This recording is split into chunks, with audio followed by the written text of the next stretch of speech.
正觉教育基金会特别伫咧岁末年中的时阵办理雪中送炭的活动，关注爱心善款，即个总共发出300份的红包，给安平区的弱势家庭。雪中送炭的活动，实际上是我们每年都在举办。那这次是由正觉同修会跟正觉教育基金会，每年都是由这2个机构的合办。那我代表正觉教育基金会呢，跟各位报告，这个基金会是2008年由平时导师跟正觉同修会合资和一起来捐助成立的。它的宗旨就是要净化社会、安隐人心，同时呢，要提升我们国内的佛学的学术的水平。那这次在台南呢，就是有8个里，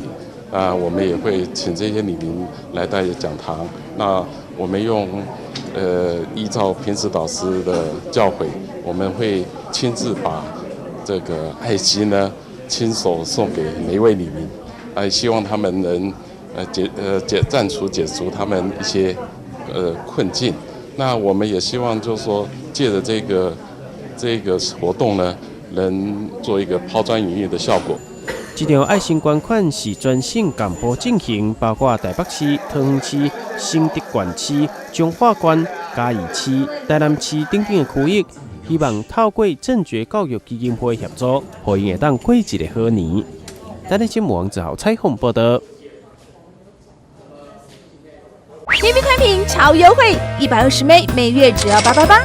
月底前申办再送15个 HD 高画质频道，每月100元 VOD 看片金，30天豪记卡拉 OK 免费唱，还有包月影片3选1。BB 宽屏让您畅快丢网，尽享娱乐酒会，快拨打电话订购